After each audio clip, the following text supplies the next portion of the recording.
YouTube. How are we doing, family? It's your boy, Yo, and this is another episode of the Ballpark Show. I go through every MLB game every day and try and narrow it down to the plays that I personally see the most value in. Today's Monday, September 1st. I have 3 games and 4 props at the end, so stick around. I do this every day for free, so please leave a like, subscribe to the channel, and let me know your favorite game in the comment section below. Without further ado, let me get into today's recap.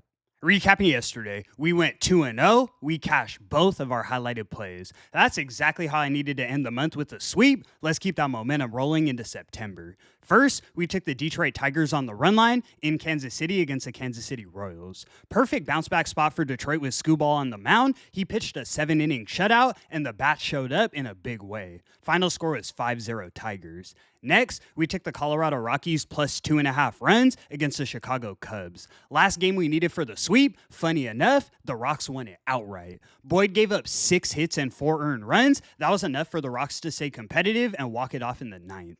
21 and 24 on all highlighted plays in August with a ton of plus money in the mix. In about an hour, I'll upload a full recap video reviewing August and the season as a whole. 2 highlighted plays today. Let's get back in that win column as we do so well. Without further ado, let me get into today's games.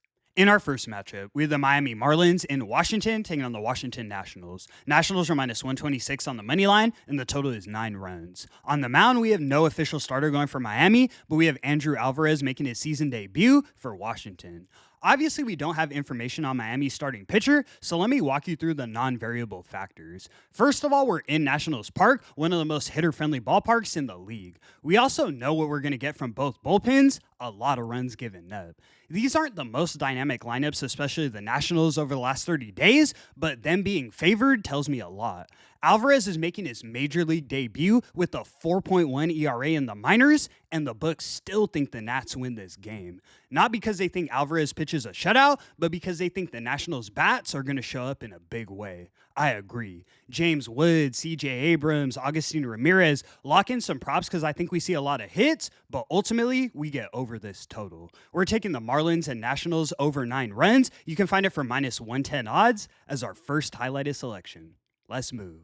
In our next matchup, we have the Toronto Blue Jays in Cincinnati taking on the Cincinnati Reds. Reds are minus 125 on the money line, and the total is 8 runs. On the mound, we have Hunter Green going for Cincy, and we have Chris Bassett going for Toronto. This is a pretty sizable mismatch. Bassett comes in with a 4.1 ERA, and that's about what we should expect moving forward. He walks batters and gives up hard contact. I'm not a fan of his game. Hunter Green, on the other hand, has been outstanding. 2.8 current and expected ERAs. He's got good velocity, high strikeouts, and he limits hard contact. The Blue Jays obviously have the hotter lineup over the last 30 days, but I can't say the same for their bullpen. Toronto's pin ranks 17th, while the Reds rank 13th. We cashed with the Blue Jays yesterday. I'll back them in spots, but I don't see this lineup being top 5 in the long run. Yeah, they've had a nice stretch over the last month or so, but their bats can't carry them through every game. You also have to be competitive on the mound. We're taking the Reds on the money line as our next selection. Let's move.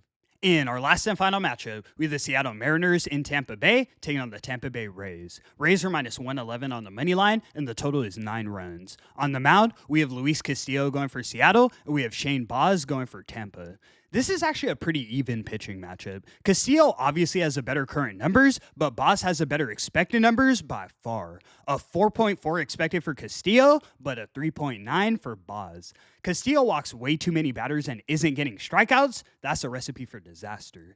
Baz's advanced metrics look decent, but he also has the taller order facing the Mariners lineup. I think it's going to be a long day on the mound for both guys. Neither lineup has been outstanding over the last 30 days, but they should wake up tonight and take advantage of some of the mistakes we see from both starting pitchers. These are 2 teams we're used to seeing top 5 bullpens, but that isn't the case in 2025 either. It's going to be tight, but I think we see something like 6-4 final. We're taking the Mariners and Rays over 9 runs. You can find it for plus 105 odds as our second highlighted selection.